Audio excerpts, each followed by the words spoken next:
14장 6절부터 11절 말씀을 가지고 제6장 하나님의 속성 두 번째 시간 공의적 속성에 대해서 말씀을 드리도록 하겠습니다.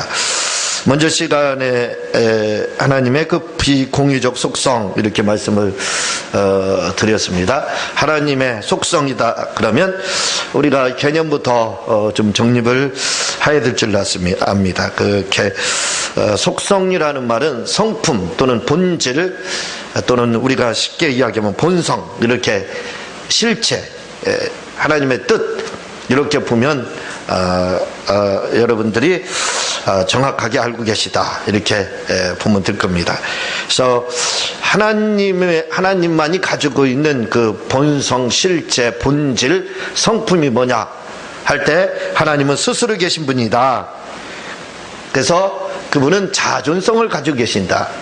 그 지적으로도 스스로 계시고 의지적으로도 능력적으로 스스로 계신다라고 말씀을 드렸고, 또 불변성이라고 해서 하나님은 사람과 같이 자주 변덕스럽거나 변덕이 죽을 듯이 되지 않고 그냥 하나님은 변하지 않으신다, 불변하신다. 또 하나님의 그 무한성, 하나님에게는 한계 상황이 없다 말씀을 드렸습니다. 사람은 언제든지 한계 상황이라는 게 있어요. 누구나 다 한계 상황에 부딪힙니다. 그래서 어떤 사람들은 그 한계 상황에 부딪혀서 이기지 못해요. 예를 들어 질병이 온다든가 또 감당치 못할 물질적인 어려움이 온다든가 그러면요 극단적인 방법을 선택합니다. 요즘 그 연예인들 그 자살을 그것도 한류 스타들입니다. 다 최진실, 최진영 또 누구죠? 이 하나 박용환만의 말고 전에 연탄으로 다 해서 차 안에서 안재환 이렇게 최고의 스타들이 우리 생각으로는 전혀 생각지도 않은 사람들이 그냥 자살을 하고 죽어갑니다. 그 왜 그러냐면 사람이라는 것은 우리가 그런 말 하잖아요. 대중 속의 고독. 막 그런 사람이 있지만 사람은 누구나 다 고독해요. 누구나 다 그렇습니다. 뭔가 저 사람은 스타기 때문에 외롭지 않고 좋은 백그라운드를 가지고 있기 때문에 좋겠다 그러죠. 그런데요 반대로 생각해야 됩니다. 위로 올라갈수록 친구가 없습니다. 대통령 이렇게 하면 친구가 없어요. 아니 대통령과 누가 친구가 될 거예요? 가장 외로운 분이 그 대통령직 하는 분입니다. 그러니까 그룹 회장들도 그렇고 적들만 있는 거죠. 적들만. 그렇죠? 그리고 또 이런 대스타들이라고 하는 사람들도 어디 영화나 그들이 제대로 쇼핑이나 제대로 합니까?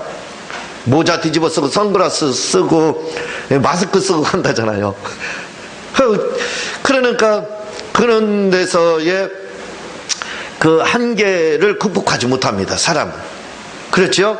그 한계를 초월하지 못하는 게 그 사람입니다. 그러니까 그런 그 한계 상황에 부딪히면 사람은 절망 가운데 그냥 낙담 가운데 낭떠러지기로 생각이 떨어지는 거예요. 낭떠러지기로 그냥 생각이 떨어지기 때문에 결국은 그걸 이겨내지 못하는 겁니다. 이제 극단적인 방법을 선택해서 자살을 한다든가 그런 방법들 이제 선택을 하게 되는 거죠. 그게 그 사람의 한계입니다. 그러나 하나님은 이런 한계 상황이 없다는 거죠. 하나님에게는 돌파 못할 것이 하나도 없다는 겁니다. 사람은 돌파를 못해요. 그래서 좌절과 절망, 낙담, 그 다음 자살 이렇게 이어지는 거예요. 한계 상황에 부딪히면요. 그렇지만 하나님은 그런 분이 아니다 이거죠. 하나님은 고민도 없으시고 하나님은 한계 상황도 없습니다. 하나님은 좌절하시고 절망할 그런 분이 아니시다 이거죠. 무한하시다.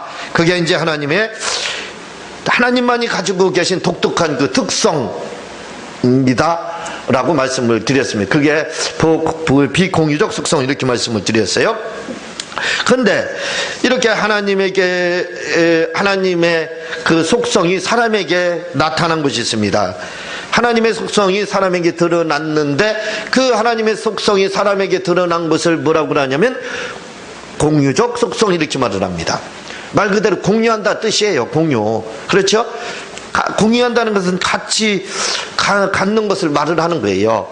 그러니까 하나님이 가지신 것을 사람도 가졌다는 거예요. 하나님이 가지신 것을 사람도 가지고 있다. 그러나 다른 것은 뭐냐면 하나님의 속성은 영원하고 불변하시고 무한하시다 이거죠. 완전하시고. 근데 사람도 하나님의 속성을 가지고 있지만 불완전합니다. 완전하지 못해요. 그렇죠. 그게 단점이라는 거죠. 그게 한계라는 겁니다. 하나님의 속성이라는 것은 영원하지만 조금도 부족함이 없지만 사람이 가지고 있는 하나님의 속성을 보게 되면 그러나 사람은 나약하고 연약하다. 한계가 있다 이겁니다. 그게 이제 공유적 속성이라 이거죠. 사람과 하나님이 동시에 가지고 있다 이거죠. 그러나 차이점은 구별은 분명히 뛴다 이거죠. 그걸 공유적 속성이다 라고 이야기를 합니다. 여기에는 영적 속성과 지성적 속성과 도덕적 속성과 주권적 속성과 유복적 속성 이런 것들이 있습니다. 근데 이런 속성들이 여러 가지로 나오고 있는데 그 중에서 영적 속성이다 이거죠. 그 영적 속성이라는 것은 하나님은 영이시다. 이 예수님이 그렇게 말씀하셨습니다. 영이시다. 요한복음 4장 12절 24절에 그렇게 말씀하셨죠. 하나님은 영이시다. 이 예배하는 자가 신령과 진정으로 성령과 알레데기와 진리로 드려라. 진실되게 드려라. 이제 그렇게 이야기를 하죠. 그 하나님은 영이시다 이거죠. 근데 이 하나님의 영은 여호와라는 이름에서 벌써 나타나고 있습니다. 스스로 계신다. 그렇죠? 스스로. 그게 하나님은 영이시라는 말의 구약적인 표현이 바로 스스로 계신다는 뜻이에요. 하나님은 스스로 계시는 분. 그게 이제 명칭으로 이름으로 그렇게 표현이 된 거죠. 하나님은 스스로 계시는, 하나님은 영이시다 그 말입니다. 그래서 그분은 스스로 계시는 그런 영이시라 이거죠. 누구에 의해서 창조되거나 누구에서 피조된 그런 영이 아니시라 이거죠. 그렇지만 사람의 영은 그렇지 않다 이거죠. 사람도 하나님이 영이 이렇게 있으시다 이거죠. 마찬가지로 사람도 뭐가 있어요? 영은 육할 때 뭐가 나와요? 영이 나온다 이거죠. 영이 있다 이겁니다. 그렇죠? 푸뉴마 이렇게 영이 있다 말씀을 하고 있습니다. 그러나 이 영이 있다라고 할 때 사람의 영이라는 것은 하나님처럼 여호와라는 그런 영이 아니라 이거죠. 스스로 계시는 그 영이 아니라 피조된 영, 만들어졌다, 창조된 영, 조물주에서 창조된 그 영이 바로 우리다 이거죠. 사람이라 이겁니다. 영은 있어요. 그러나 다르다 이거죠. 그래서 살리는 영에 의해서 우리는 사는 영입니다. 하나님은 살리시는 영이고 우리는 사는 영이라 이거죠. 고린도전서 15장이 그렇게 이야기를 하고 있죠. 하나님에 의해서 우리는 살아야 될 영입니다. 하나님은 스스로 계시는 살리는 영이시고 우리의 영을 살리신다 이거죠. 그게 이제 영적 속성에서 다른 점입니다. 영이라고 할 때는 만질 수 없고 볼 수 없다 이거죠. 그런 특징을 가지고 있습니다. 그런데 오늘 말씀에 보면은 빌립이라는 사람이 이거 빌립만 그런 게 아니에요. 우리도 그렇고 또 구약에도 그렇습니다. 하나님 보여달라 그러는 거예요. 하나님 좀 보여줘라. 주님께 지금 그 요구하고 있습니다. 그건 어쩌면 우리의 요구랑 똑같은. 그러니까 하나님은 영이시기 때문에 볼 수 없다 그겁니다. 예수님은 그 영이 내 속에 있다. 이게 성령으로 계신다 이거죠. 그래, 아버지의 영, 아버지의 본령이, 하나님의 본령이 바로 성령이잖아요. 내 속에 있다. 그러니까 아버지가 계신 거랑 같다. 우리 지금 하나님의 본령이신 성령님이 우리 속에 계신 건 아버지가 계신 거랑 똑같은 겁니다. 그렇죠? 아버지 품에서 나오시는 요한복음에 그렇게 말씀을 하고 있습니다. 그래서 성령을 가리켰어요. 그래서 우리 속에 이 하나님의 영이 계신다. 그런데 하나님 아버지를 보여달라는 겁니다. 그러니까 나를 본 자가 아버지를 본 거다 이렇게 말해요. 예수님은 볼 수 있는 형상을 가지신 하나님의 영이시라 이거죠. 그래서 예수님을 보는 것이 아버지를 보고 삼위일체 하나님을 본 겁니다. 유일하게 볼 수 있는 하나님은 예수님밖에 없어요. 그래서 우리가 예수님을 보는 것이 곧 누구를 보는 것이냐면 바로 하나님을 보는 거다 이렇게 생각. 그러니까 구약에서도 하나님을 보여달라고 자꾸 그러는 겁니다. 하나님은 영이시에요. 그 형체를 가지신 예수님이 형상을 입지 않았어요. 그러니까 영으로 있기 때문에 영으로 하나님은 영이시기 때문에 볼 수가 없다 이거죠. 왜냐하면 아들이신 형상을 가지신 분이 나타나지 않았기 때문에 신약이에요. 아직 신약이 아니기 때문에. 그래서 보여달라고 하나님 보여달라고 구약에도 자꾸 그러는 거 어떻게 하는 거예요? 하나님을 보여줬습니다. 그분이 바로 여호와의 사자. 여호와의 사자. 보여준 하나님은 여호와의 사자라고 하고 그 이름을 바로 여호와라고 하는 겁니다. 이 여호와의 사자가 여호와입니다. 그러니까 형상이 있는 하나님을 보여줬어요. 그분이 여호와의 사자고 그 이름을 가리켜서 여호와다 이렇게 한 겁니다. 근데 대리는 목사님이나 그 사도행전 7장에도 말씀을 하셨지만 여호와의 사자는 천사다 이렇게 말씀을 하고 있어요. 이 부분은 또 많은 설명이 필요하기 때문에 그냥 넘어가도록 그렇게 하겠습니다.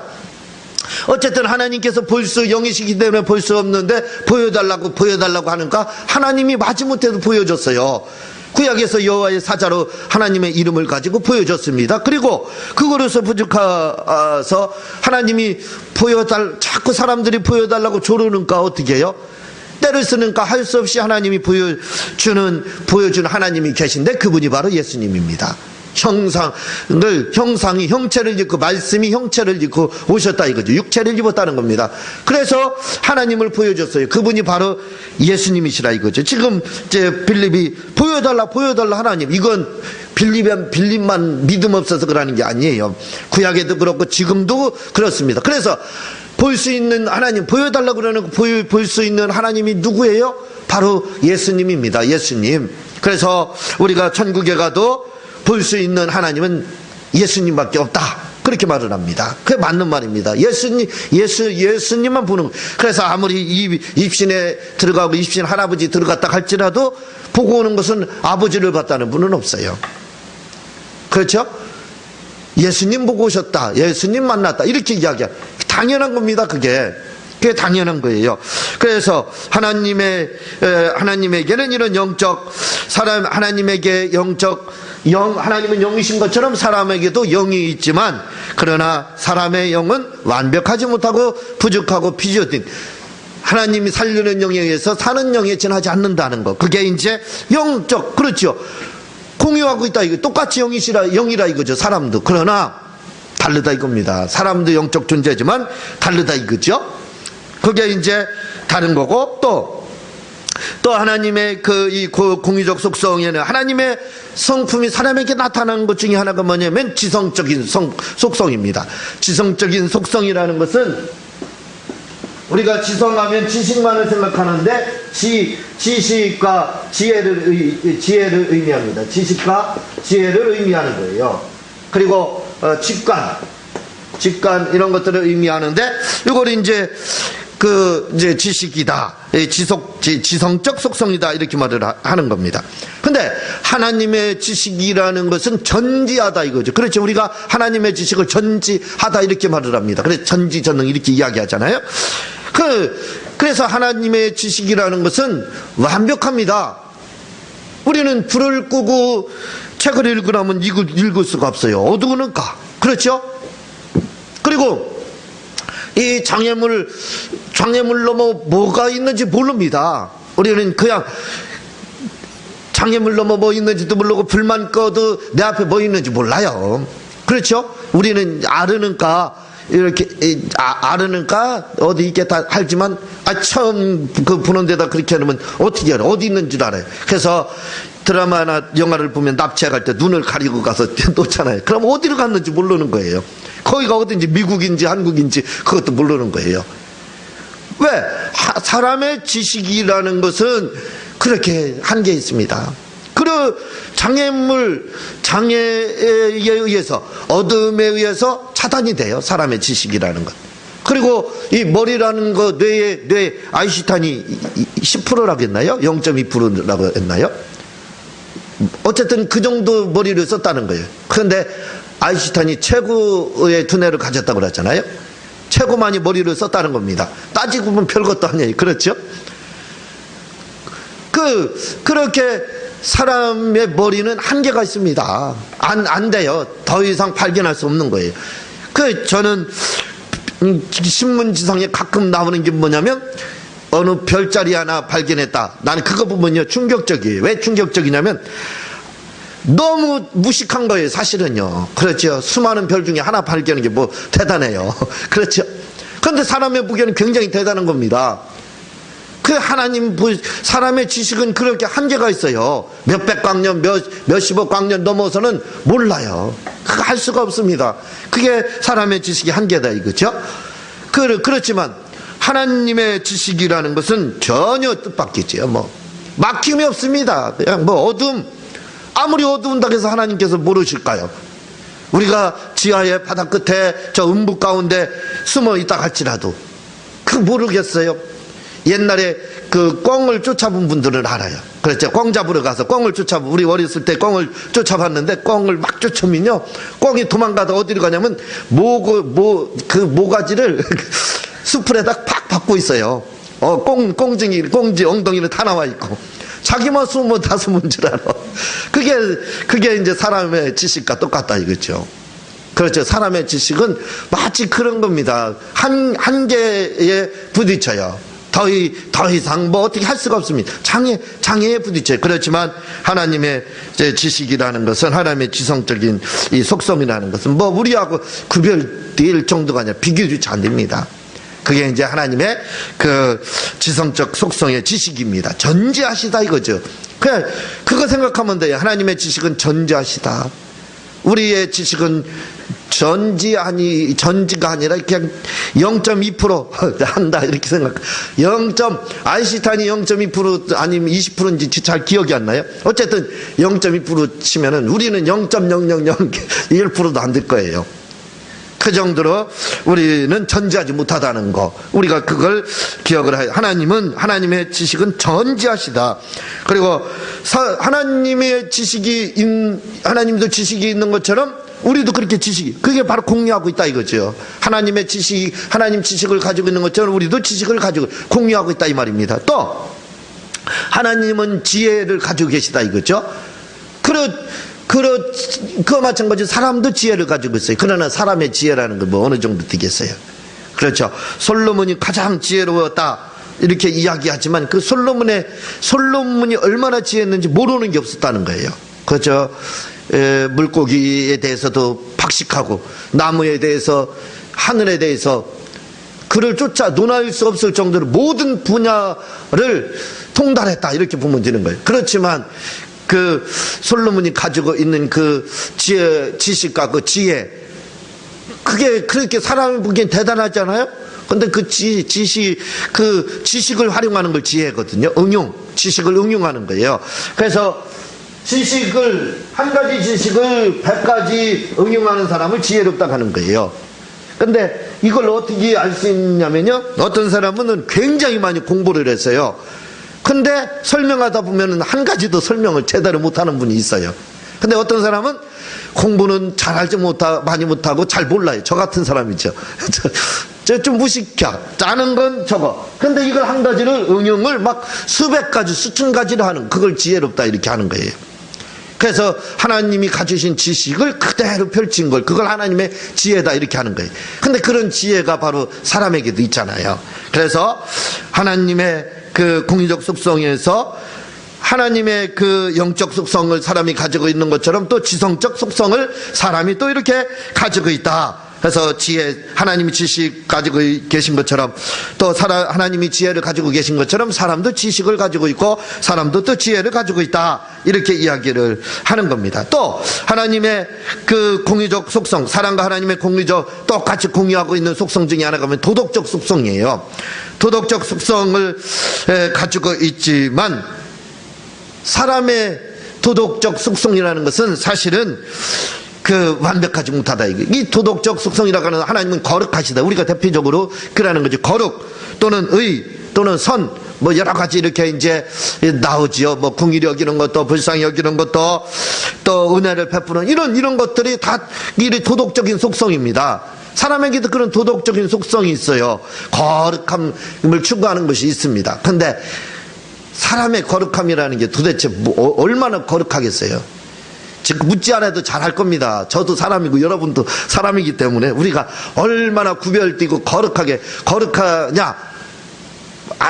얼마나 되겠어요. 저 0.0000000해서 1% 그것도 안 될 거예요. 그렇죠? 뭐 여러분들은 0.001%가 되겠지만 저는 0.00000 해도 안 될 거예요. 이게 거룩함이라는 거, 이 사람이라는 사람의 거룩함은 있어요. 추구해요. 그렇죠. 그렇지만 그게 하나님과 비교가 되겠느냐 이거죠. 하나님의 거룩함은 0.00 그게 없으면 완벽합니다. 순금이라고 할 때 우리가 정금 또는 순금 이렇게 이야기하는데, 순금이라고 하면 우리가 100%인 줄 알죠. 순두가 99.9 이렇게 됩니다. 100%라는 게 없다는 거예요. 순금이라고 해도. 그러니까 사람의 거룩함을 최고로 치자 이거죠. 순금으로 친자 이거죠. 그래봤자 안 된다 이거죠. 99.9999 이렇게 나간다는 거예요. 근데 그게 사람의 거룩함입니다. 그러나 하나님의 거룩함은 어떻게 해요? 그냥 100%로 그냥 나가는, 그게 다르다 이거죠. 하나님의 거룩함. 하나님의 그 속성을 사람도 가지고 있잖아요. 우리가 잘 알잖아요. 우리도 거룩함 추구하니까. 그리고 또 옳은 일을 행하는 데 있어서도 사람은, 이 의라는 거 옳은 일을 행하는 거거든요. 옳은 일을 행하는 데 있어서도 사람도 옳은 일을 행하려고 그래요. 그렇지. 좋은 일들 바르게 살려고 노력을 합니다. 법 없이도 살려고 그렇게 한다 이거죠. 그렇지만 그게 법 없이 산다고 하지만 우리 나가서 법 없이 산다고 듣잖아요. 근데 아마 이면도로 같은 거 그냥 다닐거려. 교통신호 그냥 다닐거려. 예. 그리고 아무도 모르는 가운데 한두 번쯤은 쓰레기도 버리거든요. 어느 목사님이 대리운전을 하시는데 요즘 도덕성을 이야기를 하더라고요. 하면서 차를 근사한 차를 끌고 다닌다는 거예요. 그런데 그걸 하는데 뭐라고 그러냐면 쓰레기를 자기 차에다 버리는 일이 없대요. 뭐 캔이니 뭐 쓰레기 병이니 이런 거 먹다가 차 문 열고 그냥 집어 던진다는 거예요. 왜 버리냐고 그랬더니 환경미화원들 우리가 월급 주니까 일시켜야 된다는 거예요. 참 그런 개념은 또 어디서 나온 개념인지 기가 막히더라고요. 그러면서 그러더래. 아저씨도 여기다 버리시라고, 문 열고 버리시라고. 그래서 자기도 버렸다네. 그 말에 설득당해서. 그래서 그것 때문에 또 가슴이 아프다고 버려가지고 또 회개하셨다. 이렇게 이제 말씀을 하더라. 그게 사람의 이 도덕관입니다. 그렇잖아요.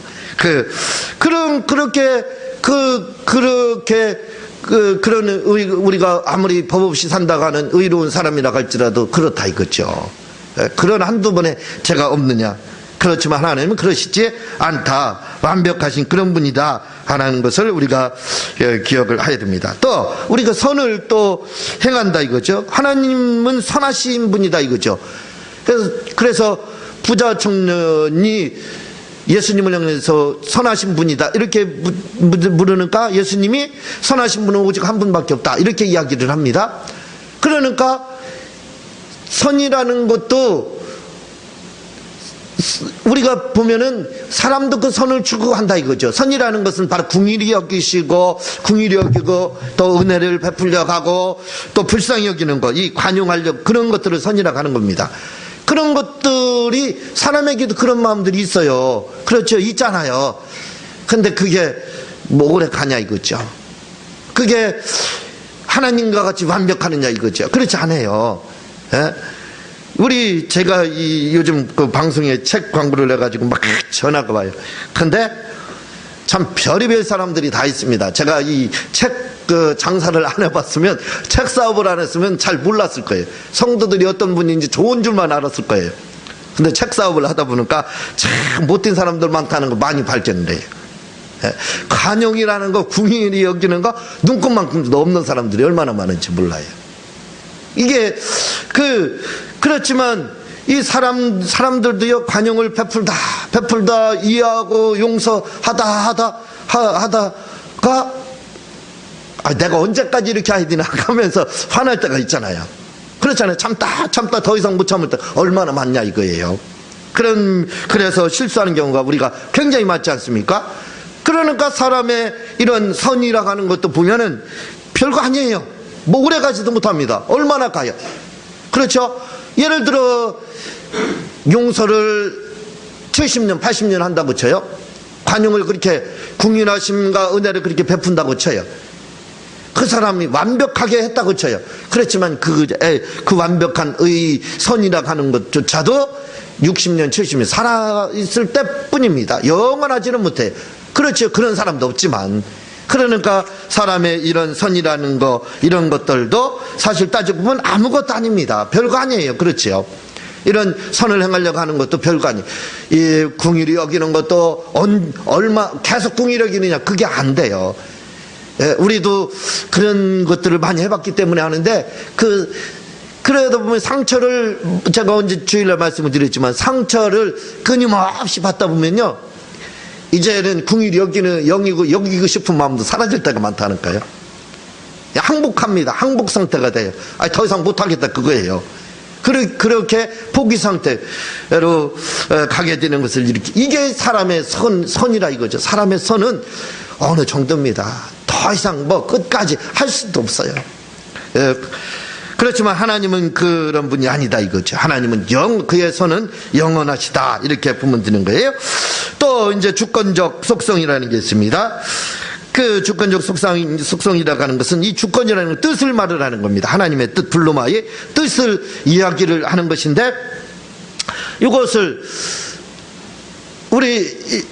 이것을 이렇게 우리가 표현하면, 하나님은 뜻을 정하시고 그 뜻을 이루신다, 이렇게 이제 우리가 그 이야기를, 하나님의 주권적 속성을 그렇게 표현합니다. 하나님은 뜻을 정하시고 그 뜻을 이루는 분이다, 이렇게 이야기해.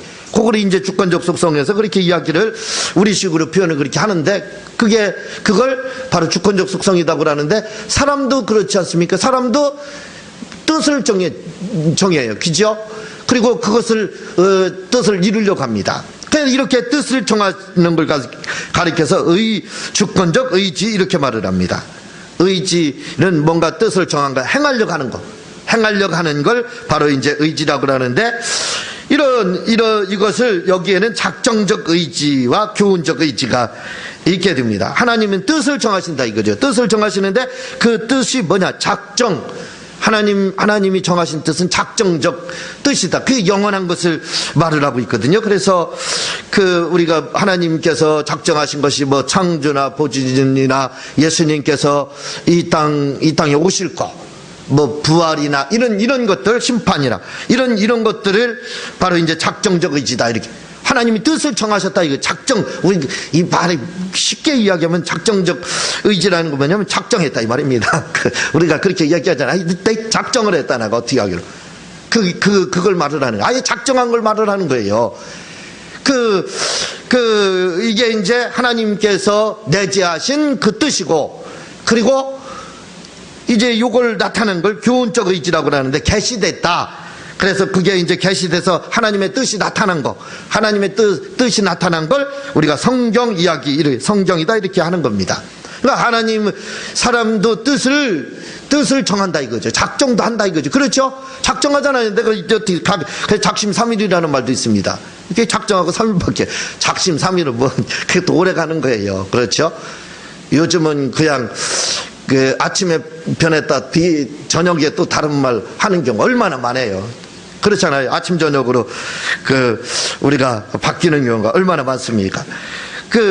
이렇게 하나님에게도 뜻을 정하는 것처럼 그런 작정과 그런 교훈적 계시가 있는 것처럼 사람도 그런 게 있잖아요. 그렇죠? 그렇지만 사람은 한계가 있다는 것을 기억을 해야 됩니다. 그리고 하나님은 이렇게 주권적 속성에서 뜻을 정하시고 뜻을 또 이루시는 분이다. 이루신다는 것은 바로 정하신 뜻을 이루는 거예요. 그걸 이제 주권적 의지를 결국 이루는 거, 이렇게 이야기하는데, 그걸 우리가 쉬운 말로 뭐라고 그러냐면 전능하시다, 이렇게 하는 거예요. 하나님이 뜻을 이루는 데서는 전능하다 이거예요. 그렇죠? 전지전능, 그 말을 기억하면 됩니다. 전능하시다. 하나님은 전능하시다라는 말을 요 말은 신학적인 표현이죠. 이 말을 바꾸면 누가복음 1장 13절에 대저 하나님의 말씀은 능치 못함이 없다. 그 말입니다. 믿는 자에게 능치 못함이 없느니라 라고 말씀하셨죠. 주님이 또 능치 못함이 없는, 그게 바로 하나님의 전능이라 이거죠. 하나님의 전능은 능치 못함이 없다, 불가능이 없다 이겁니다. 뭐 막힌 게 어디 있어. 우리는 말씀드렸듯이 장애물만 문만 닫아도 못 나가요. 앞에 거기 저 밖에서 잠궈 놓고 못 열게 하면 나가지도 못해요. 그 감옥에 갇혀 있는 사람들 철장에 갇혀서 못 나가잖아요. 잠궈 놓으면 끝이에요. 근데 하나님을 그렇게 가둘 수 있느냐? 그렇지 않거든요. 그러니까 예수님이 부활하시네 벽에서도 막 나타납니다. 문 잠궈 놨는데도 안에 들어오셨어요. 또 안에 같이 가둬놨는데 밖에 나가십니다. 왜 그러냐면 하나님의 그 전능성입니다. 그게 하나님은 그렇게 전능하시다 이거죠. 그런 전능하시다 이거죠. 못하실 일이 없다. 사람도 능력이 있어요. 그렇죠? 그러나 사람의 능력에 대해서 주님은 믿는 자에게 능치 못함이 없다 이렇게 말을 하고, 믿을 때만 그게 가능하다. 하나님의 말씀, 대저 하나님의 말씀은 능치 못함이 없다고 했으니까 하나님의 말씀을 믿으면 능치 못함이 없다, 능치 못함이 없는 그런 초인이 되는 겁니다. 그런 사람이 되지만, 그러나 그 믿음이 없는, 다시 말하면 하나님의 말씀과 예수님을 믿지 않는 거기서 나오는 그 능력이라는 건 얼마나 되겠습니까? 큰 능력을 행해요. 그렇죠. 사람의 그 신념이라는 거, 그걸로도 큰 일들을 해냅니다. 그렇지만 하나님과 비교하면 그게 얼마나 되겠어요. 그렇죠. 너무나도 작은 거죠. 게임도 안 됩니다. 한마디로. 그게 이제 다르다 이거죠. 그러니까 이런 유복성, 행복을 말하라. 하나님은 행복하시다 이거죠. 하나님은 당신을 가장 사랑하시고, 가장 당신에 대해서 만족하시고, 가장 행복해 하신다는 거예요. 하나님이 누구를 사랑하시냐? 당신을 가장 사랑하신다. 그게 유복성이거든요. 가장 기뻐하신다 이거죠. 하나님은 사람을 보고 기뻐하는 게 아니라 당신 자신을 보고 가장 기뻐. 저 요거 보면은요, 가끔 TV에 여자들 나와서 거울 쳐다보고 자아도취해가지고 넘어진다고 하잖아요. 그거 생각납니다. 너무 예뻐가지고 그런 얘기 하잖아요. 하나님이 그런 유복성을 가지고 계시다. 사람도 봐봐요. 그래서 그런 유복성이 있기 때문에 스스로 만족하고 기뻐하고 즐거워하니까 거울 보고 자기 자신에게 반하는 거, 그 얘기를 그래서 이야기하는, 그게 바로 하나님의 그 속성이 사람에게 있기 때문에 그러는 거예요. 사람이요, 여러분들, 자기가 보고 이렇게 대부분은요, 사람들이요, 남이 보기에는 못생겼어. 남이 보기에는 별거 아닌 것 같아. 그런데도 대부분의 사람들은 자기 얼굴에 만족한다는 거예요. 거의 다 만족을 하고 산다는 겁니다. 개 중에 이제 몇 프로만 그렇고, 한 20% 정도만 그렇고, 나머지 80%는요, 자기 자신이 아주 멋있다고 생각을 하고 산다는 거예요. 그게 통계적으로 나온다. 왜? 유복성이 사람에게 있기 때문에 그래요. 그렇지. 이런 속성들을 바로 공유적 속성이다, 이렇게 하는 겁니다. 예, 기도하고 주님 가르친 기도로 마치도록 하겠습니다.